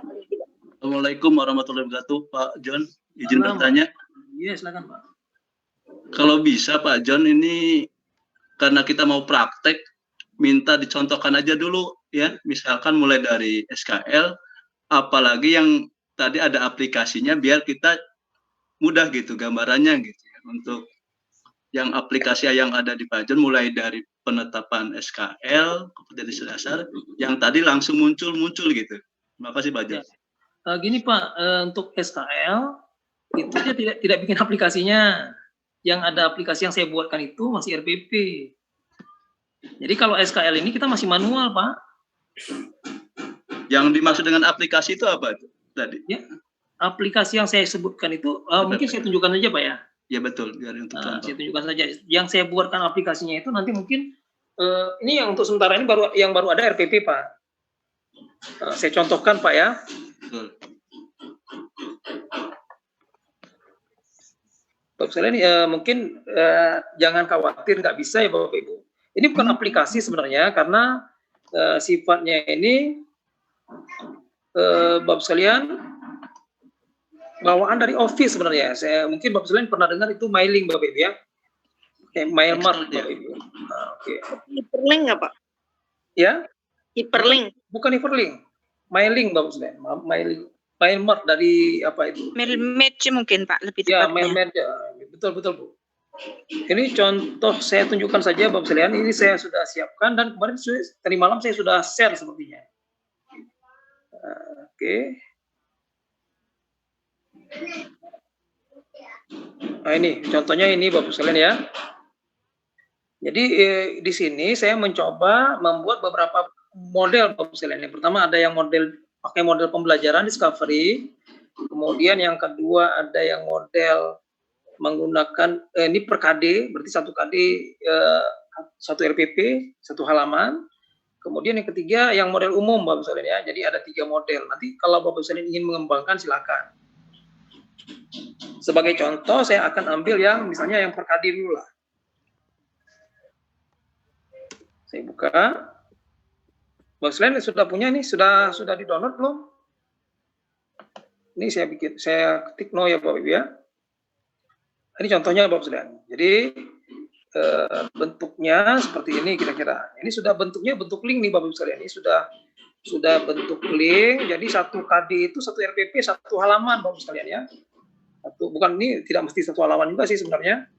Oke, yang pertama kita lakukan misalnya contoh Bapak Ibu sekalian. Ini RPP ini sebenarnya bukan 1 lembar ini. Bukan 2 lembar. Ini ada yang lain nih. Kebetulan saya membuatnya dalam bentuk aplikasi. Kalau kita blok ini akan kelihatan Bapak Ibu sekalian bahwa ini ada yang agak berbeda. Ini adalah link Bapak Ibu sekalian. Ini adalah link ya. Caranya pilih mailing. Nanti akan saya bikin tutorialnya, saya kirim ke grup nanti Bapak Ibu sekalian. Jadi kita next 3 langkah. Kemudian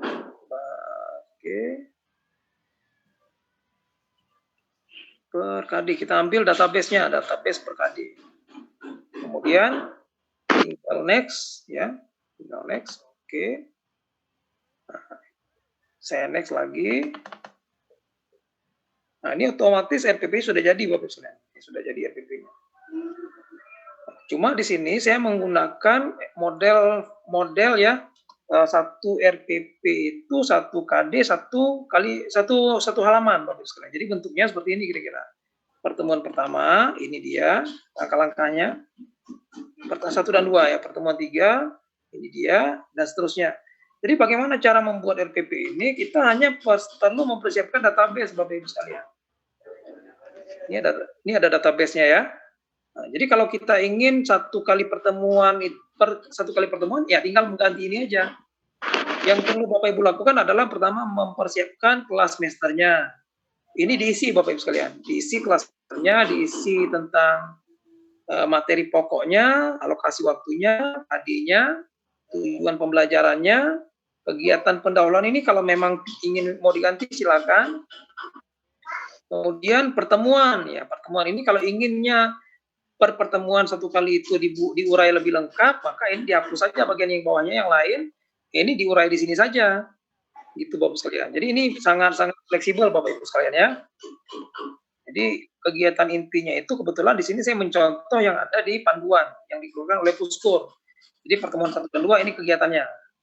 Ke pertemuan 3 4 ini kegiatannya dan seterusnya. Kegiatan penutupnya ini juga bisa disesuaikan. Kemudian untuk IPK-nya ini juga bisa disesuaikan Bapak sekalian. Oke. Ini IPK-nya dibuat untuk yang ini tadi 1 ya. Untuk pengetahuan, 1 untuk keterampilan, bisa lebih. Kemudian di sini ada 2 Bapak sekalian. Di sini menentukan ukuran, kemudian menganalisis ukuran khususnya. Ini contohnya. Jadi cukup mungkin nanti ini bisa diurai lagi, ini contoh Bapak Ibu ya. Nanti Bapak sekalian silakan mengurai. Jadi bagaimana cara ini bisa masuk ke sana dengan cara menggunakan mailing tadi Bapak Ibu sekalian. Kalau nanti ternyata ini kan cuma saya bikinnya 2 baris ya. Kalau Bapak sekalian ingin menambah barisnya, cukup ini diblok saja Bapak Ibu sekalian, diblok saja, ditambahkan barisnya di bawah. Maka secara otomatis kalau ada yang baru yang masuk, maka dia akan secara otomatis bisa masuk juga ke dalam aplikasi. Ini tinggal diblok saja di ujung ini. Diblok. Kalau memang ada tambahan lagi, tinggal di insert ke bawahnya. Itu Bapak Ibu sekalian. Nah, ini sudah punya tiga Bapak Ibu ya. Di sini ada yang baru nih, ini yang ketiga. Yang ketiga. Jadi silakan diisi di sini Bapak Ibu sekalian. Diisi di sini lagi.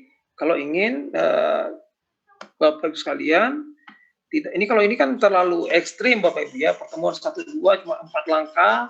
3 4 cuma 3 langkah, ini kan mungkin kalau terlalu ekstrim, nah ini tinggal dibuang saja ini. Nah, ini dibuang saja. Mungkin langkah-langkahnya itu dibuat lebih kompleks ya, lebih kompleks misalnya. Gitu.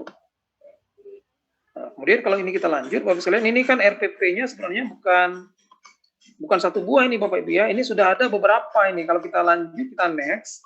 Nah, ini RPP-nya akan lanjut kepada pertemuan yang berikutnya. Nah, saya ulangi Bapak Ibu ya, ini contoh, ini ketika saya link pertama, ini RPP-nya tentang jarak dalam ruang. Ya, materi pokoknya. Ketika saya next yang di atas ini, maka saya sudah pindah ke RPP yang berhubungan dengan statistik. Ya. Oke, kira-kira ini gambarannya Bapak Saudara.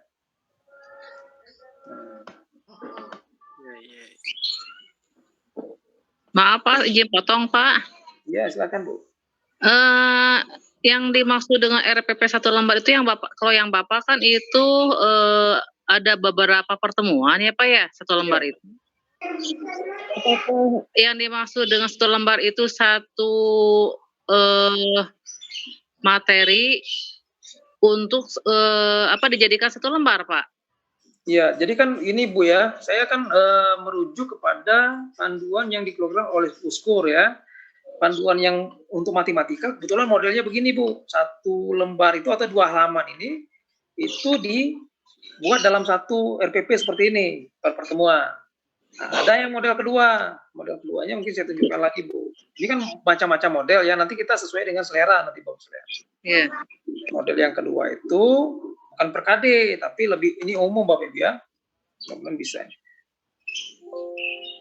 Seno. Ya.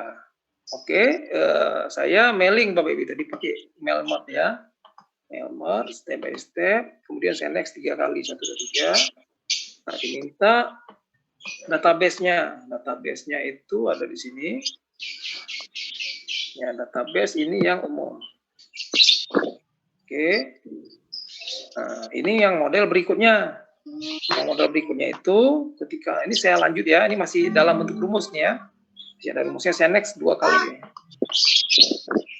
Oke, nah ini sudah tentang jarak dalam ruang. Ini IPK-nya masing-masing juga. Ini IPK pengetahuan, IPK keterampilan. Kemudian ketika saya next, ya ini kalau ini pertemuannya, ini langsung Bapak Ibu ya. Ini sudah lebih detail Bapak Ibu dari dibanding yang tadi. Guru menyajikan peristiwa, kejadian, fenomena, konteks atau situasi yang berkaitan dengan jarak dalam ruang dan seterusnya. Ini ketika saya next, saya akan masuk ke materi yang berikutnya gitu. Oke.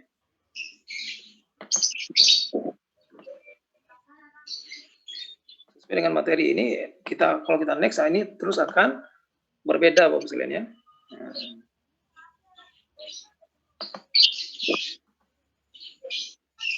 Ini sudah statistik Bapak Ibu ya.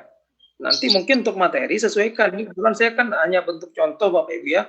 Nanti kalau di sini ketika kita bicara tentang materi, mungkin sudah bukan statistik materinya. Mungkin lebih spesifik statistiknya tentang apa. Sesuaikan. Itu untuk menyesuaikan materi, kita bisa mengeditnya di database. Ini contohnya Bapak Ibu, ini materi pokoknya kan tadi saya umum nih ya. Nah, tinggal ganti di sini gitu ya, tinggal ganti di sini. Jadi kalau misalnya saya ingin tentang misalnya di sini jarak titik ke titik misalnya. Jarak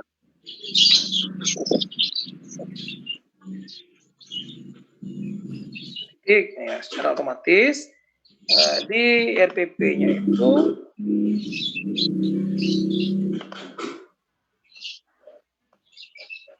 saya ulang Bapak Ibu. Nah, sepertinya sudah putus linknya.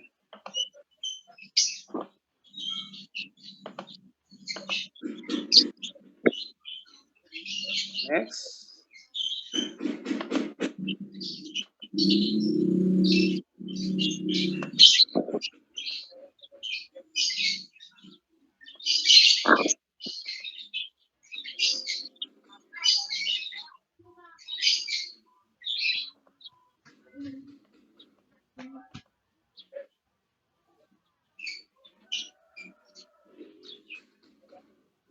Ini yang umum.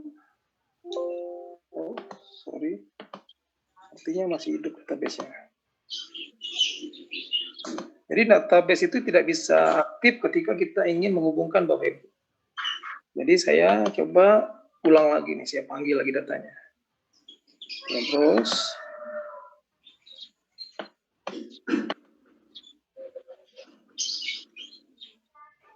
Oke, umum. Sebentar, ini sudah oke. Oke, nah, kalau dia sudah aktif seperti ini kita bisa mengubah istilahnya, bisa membuka. Kalau sudah seperti ini sudah bisa kita buka database-nya. Tadi sebelum ini contoh Bapak Ibu ya, ini kan satu ya. Ketika ini saya ganti, ini kan tadi jarak antara menjelaskan hubungan jarak antara 2 titik materinya dari mana ya. Ini masih semuanya jarak dalam ruang. Kalau misalnya saya buka aplikasi database-nya, kemudian ini saya ganti, misalnya ini jarak titik ke titik, saya ganti jarak.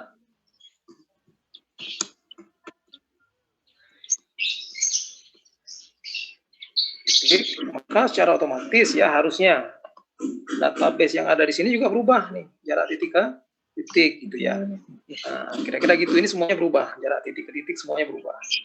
Oh, jadi Pak, kalau dengan mailing ini ya, kita tidak usah membuat RPP beberapa kali ya Pak ya, cukup dihubungkan. Ya, di database, cukup di database-nya. Ya. Kalau database-nya kita nanti ada ini ya Pak.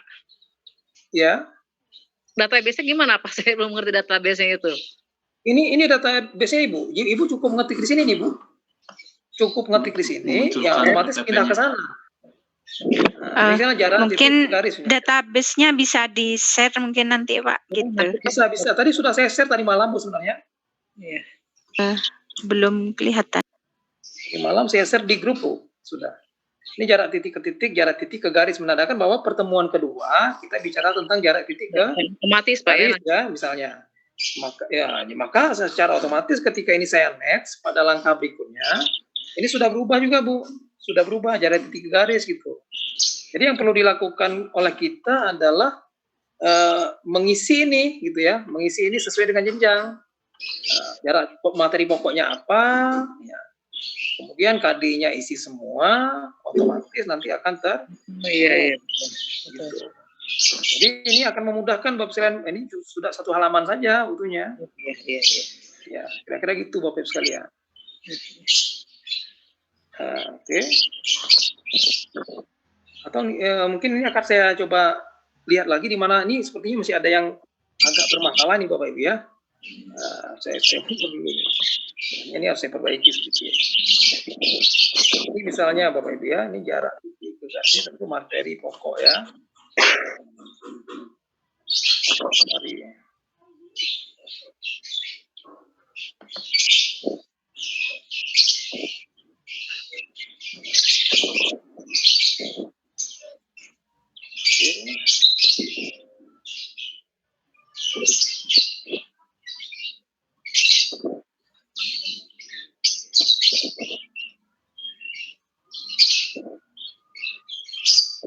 Ada pertanyaan silakan Bapak Ibu.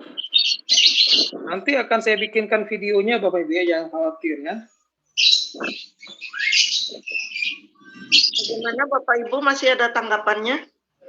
Kalau misalkan Ibu ya nih, Pak ya, misalkan ternyata saya gagal pakai mailing misalkan, sementara apakah penugasan ini wajib menggunakan mailing atau Tidak, ini hanya contoh kan. Artinya kalau Bapak sekalian mau menggunakan model mailing silakan, kalau tidak ya nggak masalah. Ini hanya bantuan Bapak Ibu sekalian. Jadi kalau ada fasilitas, kalau tidak digunakan tidak masalah. Iya siap Pak. Makasih Pak ya. Iya. Jadi begitu Bapak sekalian kira-kira gambarannya. Bagaimana Bapak Ibu, udah cukup jelas atau masih ada lagi? Silakan. Pak, kalau satu lagi Pak ya. Ya. Kalau di RPP yang lembar ini, kan biasanya kita kalau membuat RPP kan ada contoh soal, kemudian penilaiannya. Kalau di sini tidak usah Pak ya, hanya berupa ini saja Pak ya. Ya, nanti untuk contoh soal dibuat hanya lampiran berupa Bu. apa?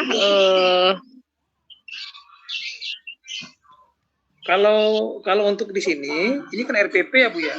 RPP itu tidak usah dibuatkan soalnya, tapi di lampiran perlu.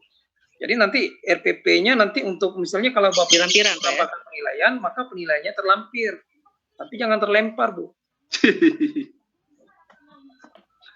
Gitu. Nah, ini contoh saya lanjutkan lagi ya Bapak Ibu ya. Ini contoh ketika saya bicara tentang mailing seperti ini ya Bapak Ibu ya. Ini sebenarnya kalau kita ingin melihat hasil semuanya, ini kan baru satu lembar ini ya. Kalau kita ingin lihat semuanya, kita tinggal next satu langkah lagi. Kemudian saya edit individual, saya klik all-nya saya oke, maka semua RPP yang kita buat di database tadi sudah jadi ini Bapak Ibu sekalian. Nah, ini RP yang tadi database, ini pertemuan pertamanya, ya. Kemudian di bawahnya ada pertemuan kedua, ini dia pertemuan ketiga, dan seterusnya ini otomatis sudah jadi. Yang semua yang ada di database itu sudah lengkap muncul di sini. Ini sampai statistik ada di sini Bapak sekalian. Itu. Sesuai dengan database, karena database tadi saya banyak ini ya. Ini ada sekian banyak, ada sekian pertemuan, maka secara otomatis yang muncul di sini, di RPP yang sudah saya bikin jadi letter ini tadi, ini sudah ada 19 kali pertemuan totalnya. Jika kita buat dia menjadi letter. Ini letter ini masih dalam bentuk letter Bapak Ibu ya. Ini letter, di atasnya ada pojok ini ada tulisan letter. Ini belum tersimpan, ini baru seperti kita mengetik file awal, masih belum ada nama. Jadi di save dulu nanti setelah selesai.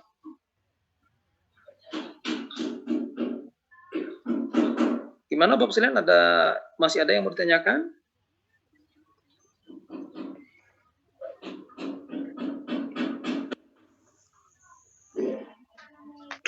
Sebelumnya saya mau nanya Bapak Ibu sekalian, untuk format format analisis SKL KIKD sudah punya Bapak Ibu?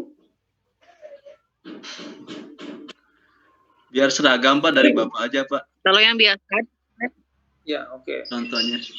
Oke, berarti nanti saya akan siapkan format analisis SKL ya kalau untuk KIKD. seragaman bagusnya dari Bapak Pak. Ya, Ya. Kemudian silabus ya Bapak Ibu ya, silabus dan RPP ya. Cuma RPP ini tadi ada pertanyaan, RPP ini harus dibuat dalam bentuk aplikasi atau tidak? Kemudian formatnya harus begini atau tidak? Itu bebas Bapak Ibu sekalian. Nanti saya akan berikan panduan kepada Bapak Ibu sekalian. Nah, jadi nanti bisa menggunakan format-format yang ada di sana. Bisa bentuk deskripsi, bisa bentuk tabel, bahkan bisa bentuk kombinasi keduanya. Saya rasa demikian Bapak Ibu sekalian. Untuk yang ditugaskan Pak, yang mana Pak? Pilih salah satu. Apanya Pak? Untuk yang ditugaskan tadi kan Bapak memberikan contoh yang deskripsinya. Oh iya, salah satu saja, jangan pilih. semuanya. Kita nyamannya yang mau pakai yang mana? Yang tabel atau yang deskripsi, bebas Pak. Salah satu saja kan, yang kita ambil cukup satu KD saja Bapak Ibu ya. Iya. Untuk kelasnya Pak bebas ya Pak ya? Tadi saya sempat melihat bahwa itu ada teman-teman yang sudah mulai ngisi itu ya, mulai ngisi dia mengambil materi apa, kalau bisa kan lebih beragam Bapak Ibu sekalian, sehingga kalau nanti jadi itu bisa kita adaptasi atau diadopsi. Sama-sama ya. Kalau semuanya sama kan malah nanti kurang apa Ibu ya. Dampaknya ke kita kan kurang ya. Kalau sudah semuanya membuat ya kan, dan berbeda-beda, itu malah manfaatnya kan bisa kita rasakan sama-sama. Nanti kita bisa mungkin mengadopsi atau mengadaptasi saling share RPP yang dibuat oleh teman kita. Yang jelas tugasnya mah cuma 1 KD ya. 1 KD, ya, 1 KD saja. Masih ada pertanyaan Bapak sekalian? Kalau tidak saya kembalikan ke Bu Titi, nanti saya akan coba siapkan semua, saya kumpulkan di satu folder, saya akan kirim di grup WhatsApp Bapak Ibu sekalian. Mohon maaf Pak, izin bertanya Pak. Silakan Bu Hilda. Iya, untuk DRPP-nya apakah harus dikombinasikan dengan metode pembelajaran ataukah seperti biasa konvensional Pak? Iya, jadi ini Bu ya, kalau kita merujuk kepada RPP yang terakhir ya, yang 1 halaman itu kan tidak diwajibkan menggunakan model ya Bapak Ibu ya. Jadi ini pilihan Bapak Ibu sekalian, kepada Bapak Ibu sekalian. Bapak Ibu kalau menggunakan model berarti ada sintaksnya ya. Kalau Bapak Ibu sekalian menggunakan model berarti harus pakai sintaks kan. Tapi kalau Bapak Ibu sekalian hanya menggunakan RPP yang biasa ya, tidak pakai sintaks tapi mengandung langkah-langkah unsur yang 5M itu Bapak Ibu sekalian harapannya. Gitu. Jadi tidak harus ya Pak ya? Tidak harus pakai model. Tidak harus pakai model. Okay. Kalau pakai model kan lebih bagus, tapi kalau tidak pakai model juga tidak masalah. Tapi RPP-nya yang penting ada aktivitas belajar yang melibatkan peserta didik sebagai aktivitas utamanya. Itu pelaku aktivitas utama itu peserta didiknya. Kita hanya sebagai pengarah saja. Dan bukan pembelajaran ceramah Bapak Ibu ya, bukan pembelajarannya ceramah.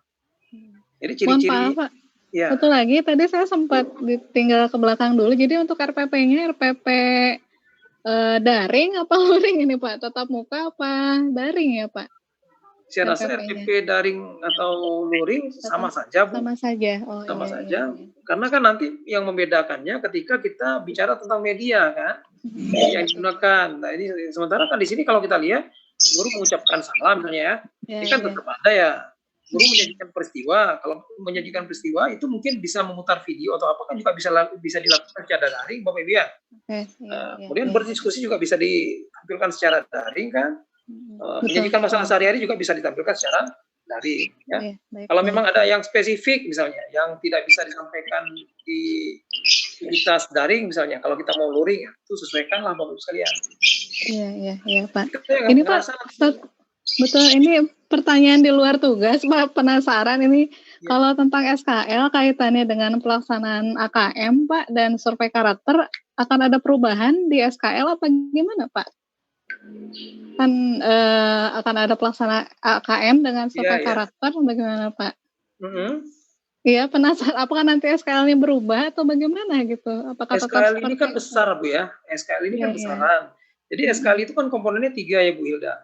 Komponen Iya, SKL iya. itu sikap kan? Sikap. Sekarang pertanyaannya Iya. di AKM ada nggak penilaian sikap? Ada ya, Bu? Survei karakter ya, Pak ya? Di situ? Survei karakter Bukan? kan berhubungan dengan sikap kan? Iya, iya, betul. Nah, kemudian ada penilaian kognitifnya. Kognitif, ya Penilaian betul. kognitif itu berhubungan dengan pengetahuannya, tetap ada di SKL, Iya, di iya. SKL juga. Yang Iya, ketiga, yang penilaian berhubungan dengan keterampilan. Keterampilan itu kan keterampilan menyelesaikan masalah, itu salah satu bentuk keterampilan abstrak, Bu. Jadi Iya. SKL-nya tidak ada masalah ketika ada AKM. Apakah ada yang berubah di SKL? Tidak, karena sampai hari ini masih nyambung, masih sinergi gitu, antara SKL dan AKM masih ada kaitan gitu. Jadi Tetap komponen yang seperti diujikan tetap sama yang 3 itu. Iya, iya, iya. Terima kasih banyak, Pak. Terima kasih banyak. Sama-sama, Bu Yuda. Mungkin perlu dibatasi juga ya, kalau itu nanti waktunya, ini sudah jam 11 kurang 5. Mungkin sedikit itu aja. Halo? Ya, ya Bu Titi. Nah, ini ada sedikit rincian tugas yang mungkin harus digarisbawahi Bapak Ibu, yaitu menganalisis SKL, KI, dan KD, kemudian mengembangkan silabus dan cara merancang RPP ya. Mungkin kalau nanti ada pertanyaan-pertanyaan yang berkaitan dengan penugasan, bisa langsung ke Pak John aja ya, karena beliau juga masuk di grup WhatsApp kita, karena mungkin kalau penjelasan detail saya ini kurang menguasai, karena ini kan materinya juga matematika ya. Saya kebetulan gitu. Mungkin itu saja Pak yang bisa saya sampaikan di sini. Boleh, Bu. Selanjutnya nanti bahan-bahan ini akan saya share di grup ya Bapak Ibu ya. Iya, iya. Iya, ditunggu sharing materinya Pak. Iya. Siap.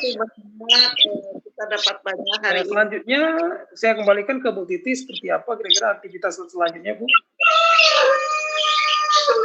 Kepada Pak John Abdi, kita tunggu ya Pak di grup paparan materinya hari ini.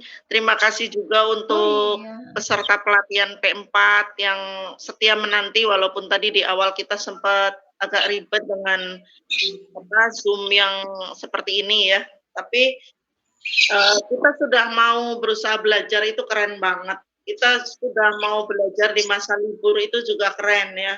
Kita berada di era perubahan dari belajar tatap muka langsung, kemudian dihadapkan dengan masa pandemi yang kita harus banyak menyesuaikan model pembelajaran yang tadinya tatap muka menjadi pembelajaran jarak jauh. Jadi menuntut kita untuk lebih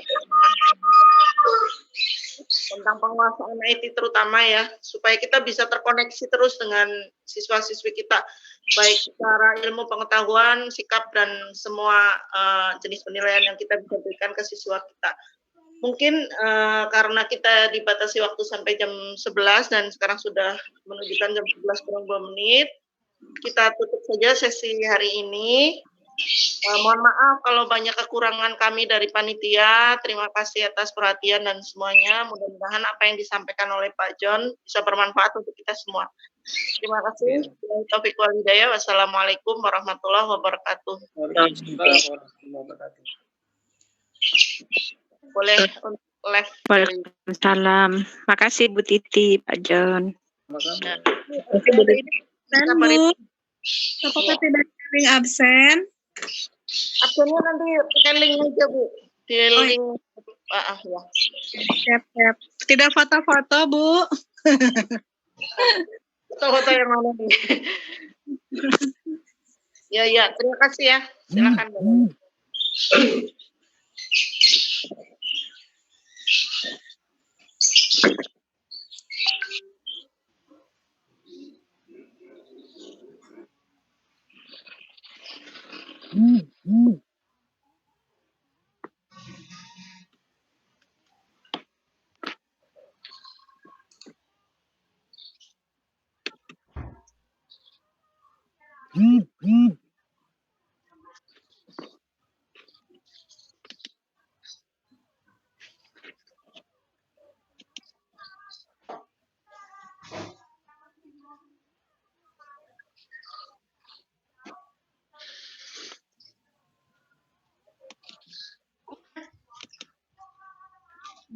Ini ya.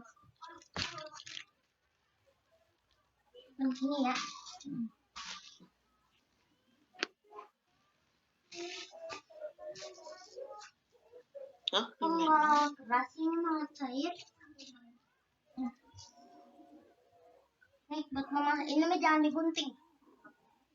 Nah, ini. Tapi jangan digunting mama.